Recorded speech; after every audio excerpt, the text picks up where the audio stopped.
On va juste reprendre rapidement la Pisca Zain, là où on avait au début, et on va arriver à Vaaya pour reprendre ensemble. Donc, on avait expliqué effectivement la problématique des mécréants et des tzadikim, et même parmi justement ces gens qui sont animés par la justesse, il est clair qu'il y a des échelons, encore une fois, chacun selon sa qualité, selon sa capacité. Ainsi qu'il est dit. Ve'omnam, od prat acher ikari me'od, yesh beze ha'inyan. Ve'u ki hine, bekibbutz hashlemim shezacharnu, au moment où on rassemble ces gens qui ont fait preuve de perfection, chez la Atid Lavo, en הכוונה שיהיו כולם במדרגה אחת ובמעלה אחת וישיגו השגה אחת. Ce ne veut pas dire qu'on va tous être au bout du compte les mêmes. Là encore, ce qui permet de faire une petite allusion à Korach sur cette fameuse phrase de Kulam Kedoshin. Quand on dit au bout du compte que tout le monde est saint, d'une certaine manière, ça cache derrière un propos qui est profondément terrible, à savoir que personne ne l'est.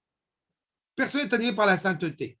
De la manière que quelqu'un m'avait dit une fois, mais nous sommes tous choisis, en pensant dans sa tête aux chrétiens, aux musulmans, etc. Nous sommes tous choisis. Ben, si on est tous choisis au bout du compte, c'est que personne n'est choisi. C'est-à-dire qu'à partir du moment où on veut réellement être reconnu chacun dans sa dimension de sainteté, ça veut dire aussi que je reconnais les distinctions et les valeurs de chacun. Il est clair qu'un Talmid Chacham, il a une valeur particulière, spécifique dans son engagement, dans sa manière d'être, qui va être distincte de quelqu'un qui n'a pas étudié la Torah toute sa vie. Et ce ne sera pas un repos ou autre chose. Mais en tous les cas, les distinctions s'imposent. Donc, de penser pendant une seconde qu'après la résurrection, qu'on va tous être au bout du compte les mêmes, on va tous être au même niveau, nous dit le Ramchal, non, ce n'est pas possible. Achadavahu, sheine. Siara achochma eliona, la sagesse, donc d'Akash Baruch Hu, ad echan echol hagia akatse achron, jusqu'à où peut arriver au bout du compte, le maximum on peut arriver. Perouche, ashur yoter pachut. Quel est le minimum jusqu'où on peut descendre et quel est le maximum où on peut arriver? À pachut, chez iddabkutbo, idbarach ve'ana beshlemuto. Maximum, le minimum et le maximum de bénéfices, de plaisir, et l'inverse. Ou kenegedze sidra. Chez kol mishema asehu, chez kol mishema asav, yagiu lefachot et la shiur akatanahu, ceux qui au bout du compte agiront avec un minimum, qui auront agi encore une fois avec un minimum d'engagement. Gvar yuchal limnot bekibbutz hazeh shezacharanu. Il pourrait être compris dans ces gens qui sont dignes de se réveiller à la fin des temps. Vaï, min anisharim la nitzchiyut, ceux qui vont donc rester pour l'éternité pour prendre du plaisir d'être aux côtés du Créateur. L'it'anegbo. Achmish afilu leze lo higia. Celui qui n'a, même cet effort-là, il ne l'a pas fourni. Ine, zenitra legamre ve'oved. Celui-ci sera, au bout du compte, exclu, a priori, pour toujours, pour l'éternité, il sera totalement perdu. Alors, en vérité, sur ce point-là aussi, le Ramchal va dire dans un autre ouvrage, ce que j'avais un petit peu évoqué la dernière fois, il n'est pas réellement perdu pour l'éternité. Mais son travail va être très dur. N'est-ce pas? Ça veut dire que, encore une fois, cette phrase ici du Ramchal est très importante pour que personne, au bout du compte, comment dirais-je, se repose un peu sur ses lauriers. Qui disent que de toute façon, je vais revenir parce que j'ai fait des choses bien dans ma vie. Non. On doit, encore une fois, au niveau de cet effort personnel constamment, d'essayer de s'élever. Et dans le cas contraire, évidemment, où on s'est laissé aller jusqu'à ne plus rien faire, ne plus s'améliorer, évidemment, ça pourrait être une perte terrible. Ve'omnam, kol mi she'iskei yoter, mais plus évidemment on avance, plus notre mérite sera d'autant plus grand. Et il est sera évidemment dans le rassemblement où toutes les écorces auront pleinement disparu et on sera dans un niveau encore plus supérieur. Attention, ne nous méprenons pas. La personne qui est la plus méritante, c'est justement la personne qui a le moins d'ego possible. Il ne serait pas possible, il ne serait pas cautionnable que quelqu'un au bout du compte se préoccupe de sa propre destinée. puisque n'oublions pas encore une fois que la destinée du peuple est fondamentale. Ça veut dire qu'à partir du moment où mon voisin, eh bien, dans la mesure où si j'étais profondément élevé, mais si mon voisin ne l'était pas, et que je ne fournisse pas un effort pour me rattacher à lui, et pour que justement lui aussi puisse s'élever, cela me serait induit, me serait imputé à moi-même, ça aurait fait une grande faute. Quand on parle d'amélioration, quand on parle de perfection, ce n'est pas une perfection individualiste. D'accord? Mais il est évident que le mérite reste, lui, important. Maintenant, c'est là qu'on s'était arrêté la dernière fois et je reprends à Veaya. Mi ome katsato, idbarach.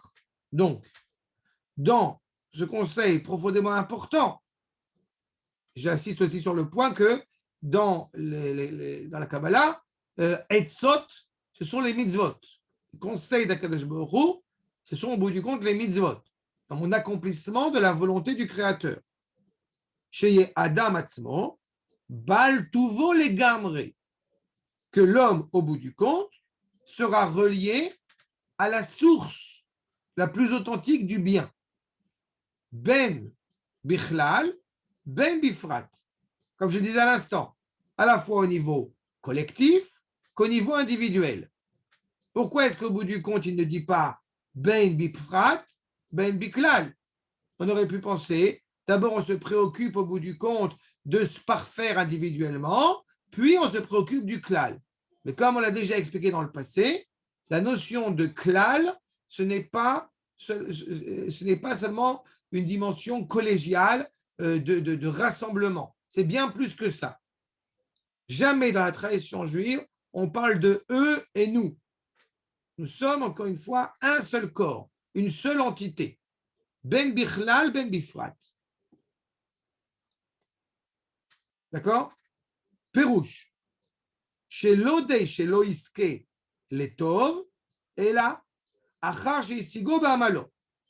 Le mérite, ce bien au bout du compte auquel nous aspirons, ne pourra réellement être atteint que par le biais de l'effort qu'on va fournir pour l'atteindre.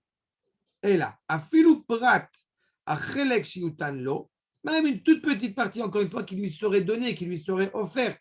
N'oubliez pas que Kol Israël Eshlem Chelek le Olam Haba. Donc, cette petite partie qui lui est donnée. Loye est là, Kefi Maasav Bedigdou.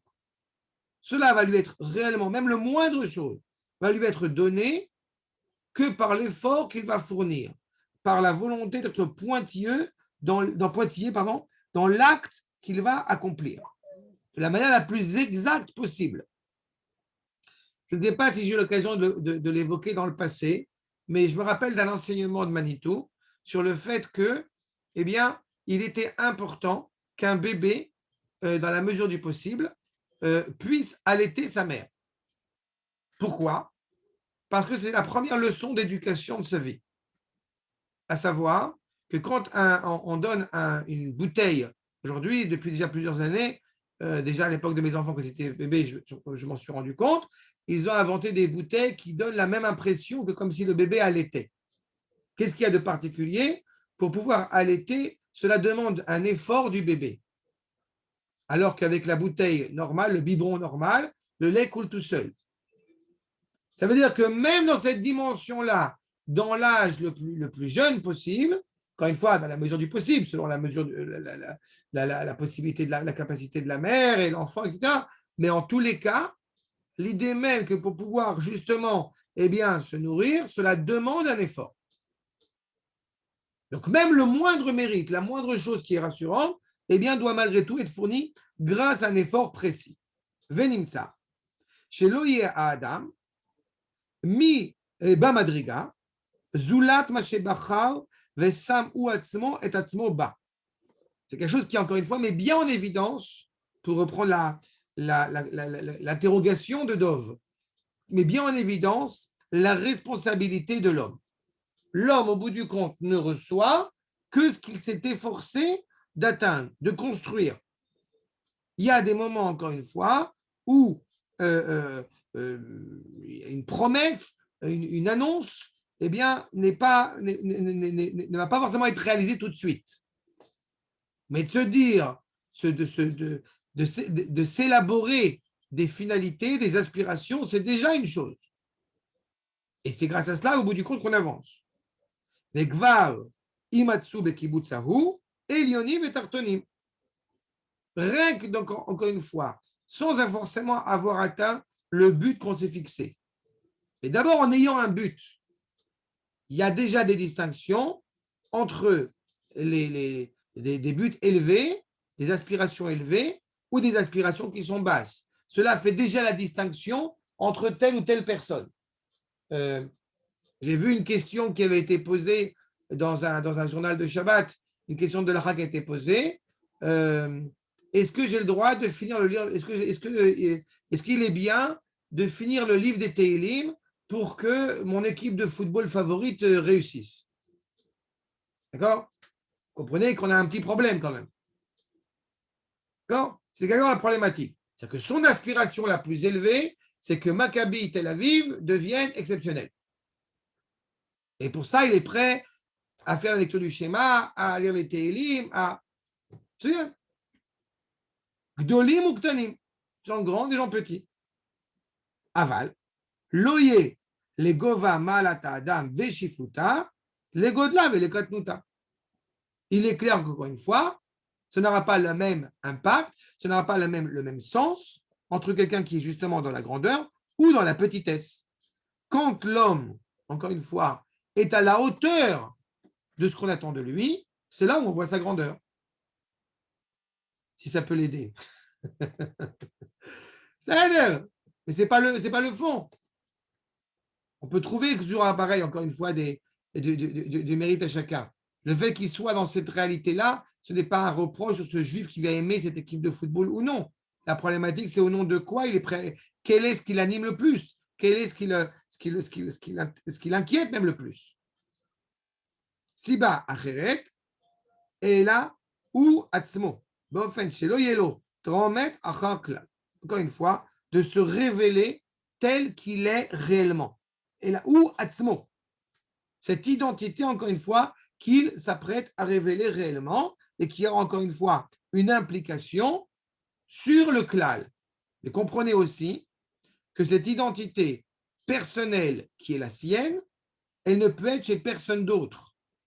Ça veut dire que Akadosh Baruch Hu, eh bien, scrute bien chaque personne avec le point de départ et l'effort qu'il va fournir pour atteindre cette félicité.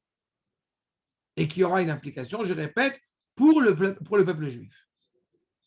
D'accord? Acha, quand on va justement donc trancher, si je puis dire, entre la madriga, entre la dimension de chacun, dans ceux qui vont donc avoir accès à ce monde futur, nous dit le Ramchal, Iné, Alpi Ashoresh Hazeh, Shel Madrigot Bolam Haba, Timtsa Od Afchana Gdola, Bedin Hamaasim. Donc après avoir évoqué l'aspiration, dans quel contexte chacun de nous eh bien, se place, il y a une deuxième dimension qui est importante, évidemment, c'est au niveau des actes. Comment est-ce qu'au bout du compte, on va pouvoir récompenser tel ou tel acte? Lishpot otam, chez Raoui, chez Tagia Toldotam, la tête Elouil Adam, Bekibutz Ashlemim, chez Zachranu. C'est-à-dire, comment est-ce qu'on va au bout du compte donner suite à tel acte qui a été commis dans ce monde-ci en vue du monde futur? Il va être apprécié à sa juste valeur. Et encore une fois, une récompense suffisamment à la hauteur de l'acte.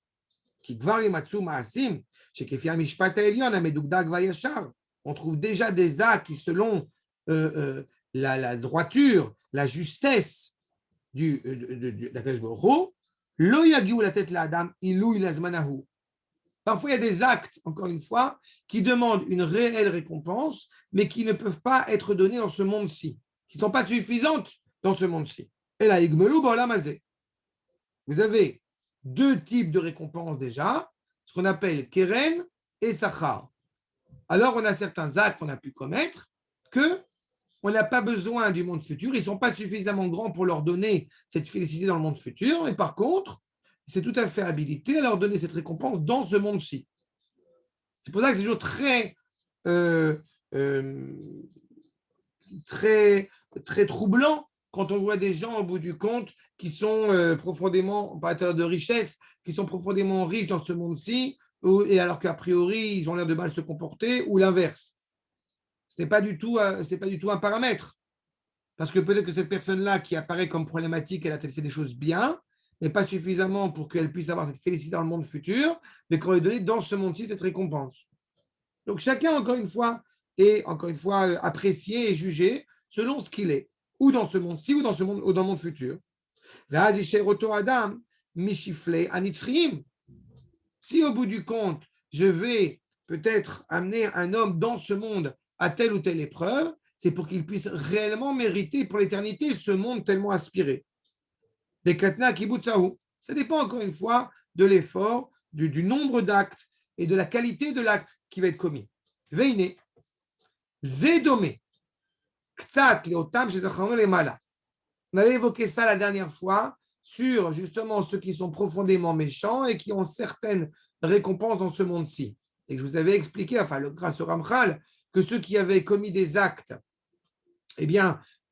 tellement rédhibitoires, on voulait et malgré tout avaient fait un acte ou deux qui étaient positifs, alors Akadosh Baruch Hu ne voulait pas leur donner de récompense sur ces actes-là dans le monde futur. Donc il était prêt à tout donner dans ce monde-ci pour qu'après 120 ans, il lui faut de la paix. Vous vous rappelez, on a évoqué cette problématique-là. Chez Mekalim Sra Beolamazé, Vene Badim Lolamaba. Ils reçoivent tout leur trésor, tout leur argent dans ce monde-ci, pour qu'au bout du compte, soit totalement perdu dans le monde futur.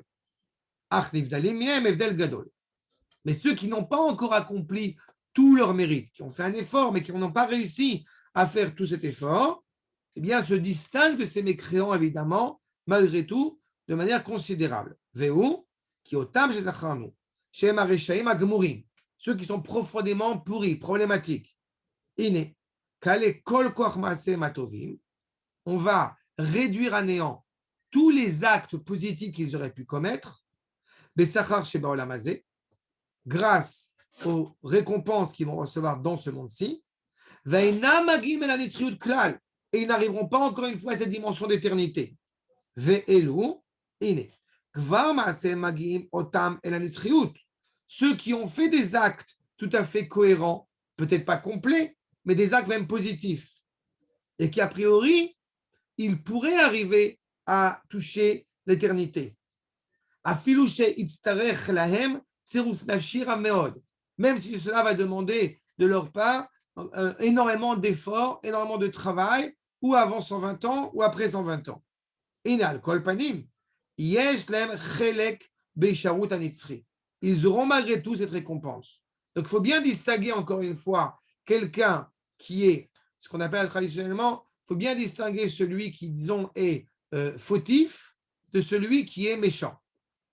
Ce qu'on appelle Achoté et Aracha. Aracha, il n'a pas de part dans le monde futur. Et aurait-il fait des actes positifs dans ce monde, toute sa motivation, tout son élan n'est tourné que vers le mal. Donc automatiquement, il n'a pas de part dans le monde futur. Mais comme malgré tout, eh bien, on ne veut pas négliger les actes éventuels qu'il aurait fait dans ce monde, alors on va lui donner sa récompense dans ce monde-ci. Alors que celui qui a fauté, et donc son acte n'est pas complet, ou parce qu'il a fauté, ou parce que son acte n'est pas encore à la hauteur, à la quintessence de ce qu'on attendrait de lui, donc il mérite clairement ce monde futur. Mais seulement, il va lui demander parfois des efforts ou des épreuves, notamment dans ce monde. Et là, j'ai mis qu'il coule maasehem, en mitzvotehem magiot. Comme ils ont quelques erreurs, alors malheureusement, leurs actes n'arrivent pas à la quintessence, n'arrivent pas à la hauteur. Et là, la tête lehem, et sham, oto achelek akatan she'amarnu. Donc, ils pourraient avoir éventuellement une petite partie dans le monde futur, mais pas ce qu'on attendrait réellement d'eux. Verabim misruyotehem, mekablim otam be'olam hazeh. Donc, la plupart de leurs récompenses ou de leurs mérites, ils vont les avoir dans ce monde-ci. Mais avec un seul espoir, c'est qu'ils vont décupler cet effort justement pour travailler encore mieux et recevoir donc une plus grande partie. Si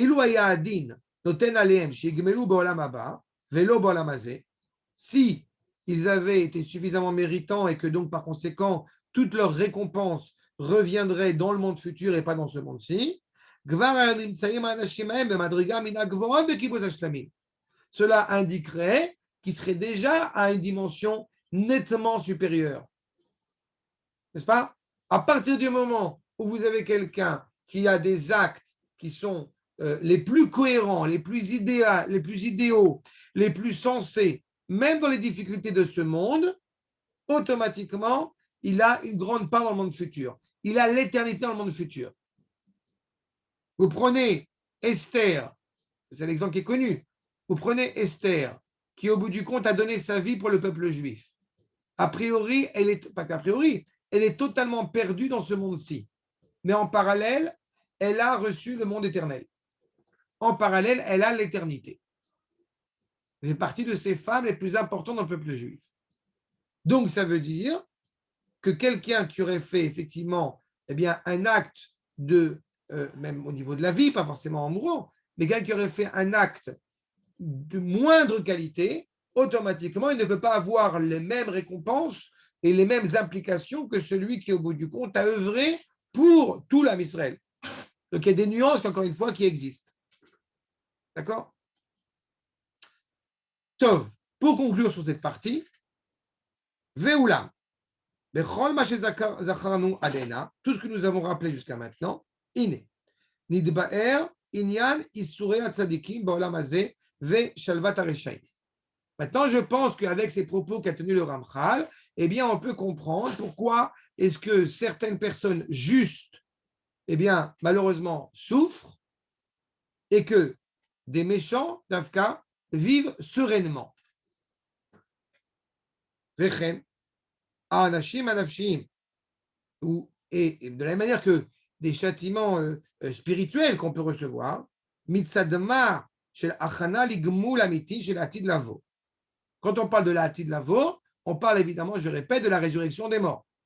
Ça veut dire qu'on va souffrir dans ce monde. Encore une fois, nous ne sommes pas chrétiens, donc nous ne sommes pas volontaires pour souffrir. Nous ne sommes pas volontaires pour souffrir, mais la souffrance, encore une fois, existe. La réalité incomplète existe. Et tout cela, de toute façon, n'est qu'une préparation à la résurrection des morts méritée dans le monde futur.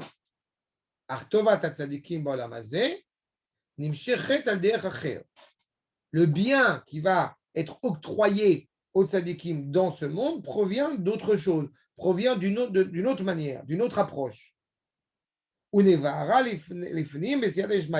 Ça, Bezrat Hashem, c'est dans le Perek Gimel et Perek Dalet. Comment est-ce qu'au bout du compte, les tzadikim, dans leurs actes, peuvent malgré tout avoir une récompense, en tout cas avoir une sérénité, même dans ce monde. Mais kolze, chez Biarnou, kefi a kotev, Hacheni Akali Shedachanu. Au bout du compte, vous avez une manière générale de diriger le monde de la part du Créateur. À partir du moment où vous avez ces normes, telles que dans le monde-ci et le monde suivant, il y a évidemment des nuances au niveau de l'individu. Mais il est clair, encore une fois, que de manière générale, a priori, tous les tzadikim, en étant des tzadikim, d'une certaine manière, il serait nécessaire qu'ils souffrent dans ce monde et que tous les méchants, justement, quelque part, profitent pleinement des bienfaits de ce monde. N'est-ce pas? Et malgré tout, on peut trouver une réalité que ce qu'on appelle tzadik vetov lo, veracha vera lo. On peut trouver une réalité au bout du compte où un tzadik, aura une certaine sérénité dans ce monde et un méchant aura, lui, d'Afka, beaucoup de difficultés. Alors, comment est-ce qu'on comprend cela? Au bout du compte,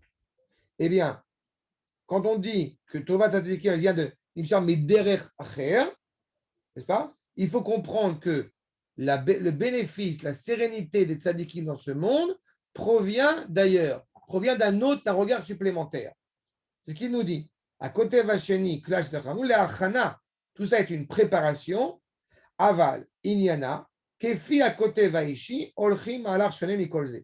C'est qu'on parle de la manière, il faut bien entendre cela. Quand on parle d'une souffrance à l'échelle collective et quand on parle d'une souffrance à l'échelle individuelle. on ne peut pas les mettre au même niveau. La manière d'Akadosh Baruch Hu pour diriger le monde de manière générale, avec cette dimension de tzadikim et cette dimension de rechaim, eh bien, elle n'est pas la même au niveau individuel. On ne pourrait pas, qu'à Dieu ne plaise, on ne pourrait pas venir auprès de quelqu'un qui est malade de n'importe quel mot que ce soit et lui dire c'est parce que tu ne fais pas Shabbat, parce que tu ne manges pas kasher, que le Alenu, tu as un cancer. Ce qui serait évidemment totalement ridicule. D'accord? Il y a une prise de conscience, encore une fois, qui doit s'inscrire dans le collectif.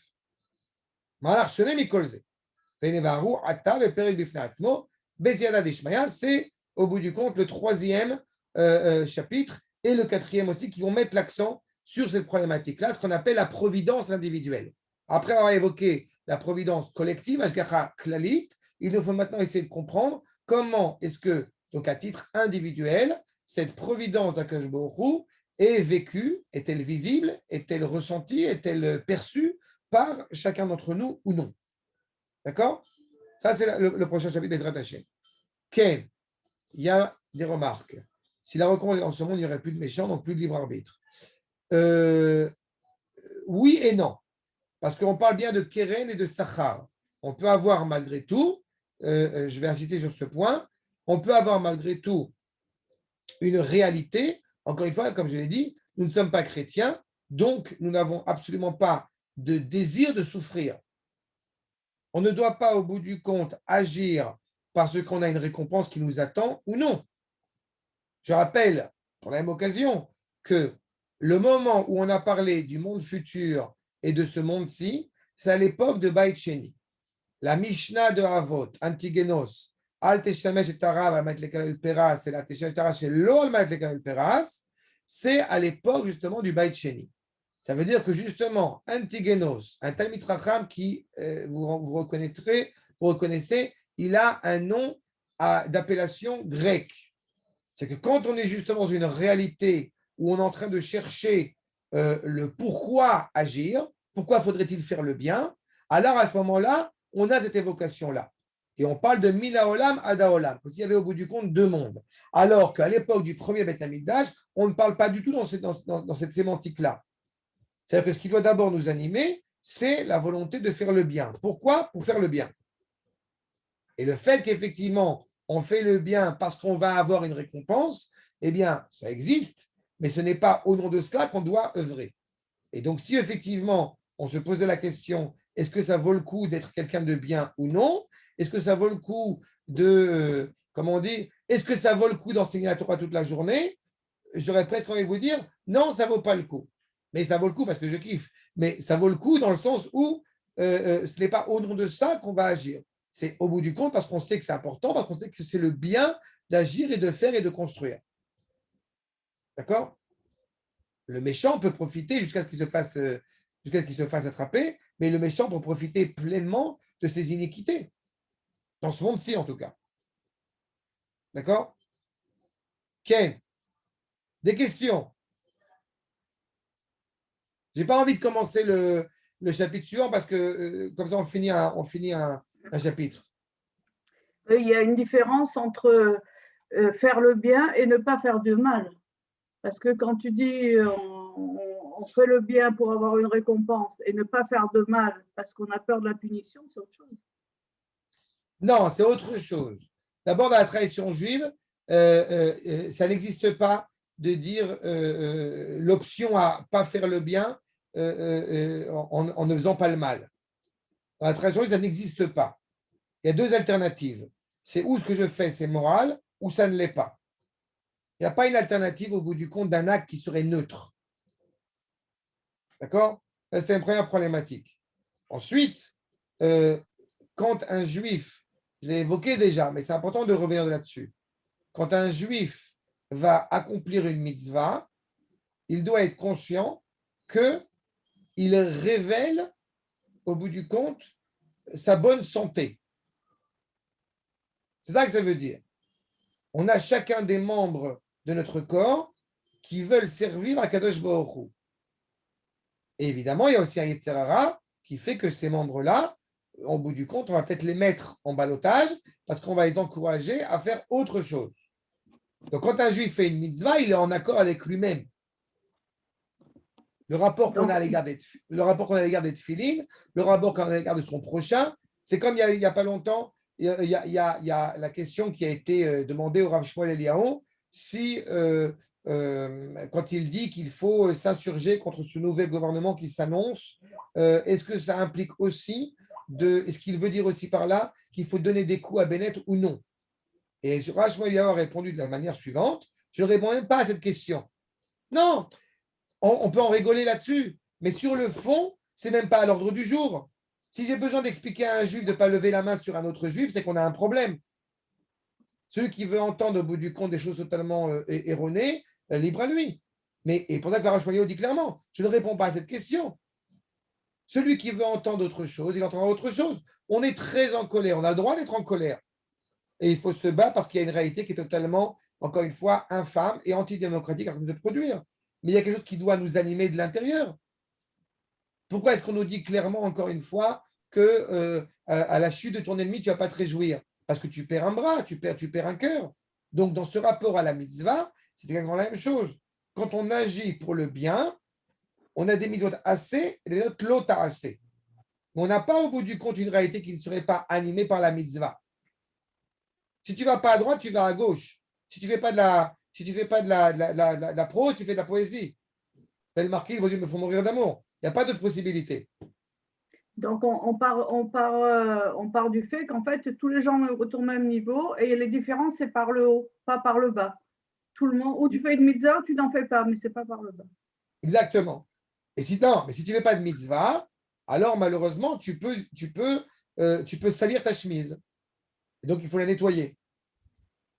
Et plus comme on le dit souvent, et plus ta tchouva, elle est faite avec amour, alors plus ta chemise, elle va être nettoyée avec un adoucissant et ta chemise elle va être toute neuve. Moins tu fais tu nettoies ta chemise avec amour, plus automatiquement, eh bien, la chemise, elle risque d'être un peu râpée, mais elle sera nettoyée malgré tout. D'accord? C'est Allô? clair? Ken? Tu as dit, peut-être que j'ai mal compris, peut-être, hein, je crois avoir compris que celui qui fait de grandes choses pour Am Israël, forcément, ne peut pas avoir la même chose que celui qui fait un peu moins. J'ai pas bien compris ça. Chacun fait en fonction de ce qu'il peut faire. Donc, tout le monde est à la même hauteur. Tout le monde a le même mérite. On peut faire beaucoup plus que. D'abord, il faut toujours avoir en tête qu'on peut faire beaucoup plus que ce qu'on croit qu'on peut faire. Ça, c'est pour Oui, commencer. celui qui fait beaucoup plus que ce qu'il peut faire, il est le même que celui qui fait Non, mais on a beaucoup des talents. Non, moins que celui qui non, non, peut non, non, faire. non. David, regarde. Il y a deux choses. Tu dis autre chose. Il y a deux choses. La première chose, c'est que chacun a un talent qui lui est propre. D'accord? Que ce soit justement dans la construction, dans ce rapport aux mathématiques. D'accord? Dove va m'expliquer pendant 24 heures des exercices de mathématiques. D'accord? Lui, il va kiffer. Moi, je vais souffrir terriblement. D'accord? Voilà. Il y a, il y a d'abord un talent qui est à chacun, que chacun il a son propre talent. Ça, c'est une première chose. Mais la deuxième chose, c'est qu'au-delà de ce talent qui est spécifique à chacun, eh bien, savoir si au bout du compte, on décide de s'investir pour sa personne et uniquement sa personne, ou on essaye d'œuvrer pour, au bout du compte, en agissant réellement pour le peuple. D'accord? Pour le peuple dans sa manière d'être, physiquement, mentalement, spirituellement, à tous les niveaux. Il est évident que, on peut le rêver, mais il est évident que, a priori, je ne vais pas être juste à côté du Rav Mordechai Eliyahu dans le monde futur. D'accord? Quand le Rav Mordechai Eliyahu est malade, c'était ça à Ascar il n'y a pas longtemps, quand le Rav Mordechai Eliyahu est très malade, on est en pleine guerre, il demande, première chose en sortant de l'hôpital, amenez-moi chez Rachel Imenu. Je ne suis pas certain que tous les juifs, avec tout le respect et tout l'amour que j'ai pour nos frères, mais je ne suis pas certain que chaque juif, quand il sort de l'hôpital après une opération compliquée, la première chose auquel il pense, c'est d'aller à Bethléem sur le tombeau de Rachel pour prier pour l'âme Israël. Beaucoup, peut-être, vont dire, ramenez-moi chez moi, que je me repose, que je retrouve ma famille, que je retrouve les miens. Le Rav Mordechai Eliyahu, sa conception, il pense à Israël tout le temps. Donc, encore une fois, c'est un grand mérite. Quand on dit Srutam Tagan Alenu, c'est que le mérite de ce grand Talmid Chacham, que Bezrat Hashem, ce soit une bénédiction, une réparation pour le peuple tout entier. Donc, il y a aussi cette dimension-là. Des petites personnes font des petites choses, des grandes personnes font de grandes choses. Résultat? J'ai pas entendu? Oui, je dis. Ça, tout le monde fait Mais à sa mesure. si moi j'offre le goûter à des élèves à l'école pendant un mois à 100 élèves, je pensais que c'est la même chose que si un autre offrait un hôpital entier en Israël. Ça, c'est Le autre mérite, chose. c'est le même. Ça, c'est autre chose. Tu parles encore une fois de comptabilité. Moi, je ne suis pas dans la comptabilité. Je suis en train de Offrir, parler de la... aider les enfants, c'est un mitzvah. C'est Je grand. ne suis pas dans la comptabilité. C'est tout à fait louable et légitime. On n'est pas en train maintenant de faire des concurrences de valeurs. Je dis simplement qu'à partir du moment, encore une fois, il y a des maîtres, il y a des gens, il y a des soldats qui œuvrent, encore une fois, constamment, 24 heures sur le plan d'Israël. On n'est pas en train d'essayer de chercher est-ce que j'ai mieux fait que lui ou moins bien fait que lui. On est en train de faire ce qu'on a à faire. Chacun, encore une fois, avec sa capacité, avec son talent, avec son bagage, ça ne change pas la donne. Mais, ceux qui œuvrent constamment pour Israël, constamment, hein, je dis, ils se comptent sur les doigts d'une main ou de deux mains, c'est les grands sadikim. Qui peut, 24 heures sur 24, faire penser au bien sur Israël? C'est les plus grands. pas tant que ça, j'en connais, bon, vrai, j'en connais qui, 23 heures sur 24, si ce n'est pas 24 heures sur 24, pensent à Israël, vivent à Israël. En Israël, c'est difficile de ne pas penser. En Israël, c'est difficile aussi de ne pas penser à Israël toute la journée, quoi. Non. J'étais à la yeshiva hier, et il y a des soldats qui sont venus, hop, je m'assois avec eux, et en plus, là, il y a un élève de la yeshiva, il m'a fait beaucoup rire, parce que j'étais un peu fatigué, tout ça, et je vois des soldats qui rentrent dans la yeshiva, que je connais, ce sont mes élèves, et il a vu mon regard, j'ai vu la lumière, je me suis réveillé. Donc, à partir du moment, encore une fois, où on est comme ça, voilà, dès qu'on a ce rapport à notre peuple, dès qu'on a une inquiétude sur la guerre du peuple, en bien ou dans l'inquiétude, il est évident qu'on est emporté. Mais on ne cherche pas seulement à avoir cette inquiétude ou cette joie, on cherche aussi à la diffuser, à la transmettre. Une fois, on a dit plusieurs fois, c'est déjà prévu que Bezrat Hashem, semble-t-il, l'année prochaine, on va rajouter un cours à Naria parce qu'il y a des nouveaux immigrants à Naria.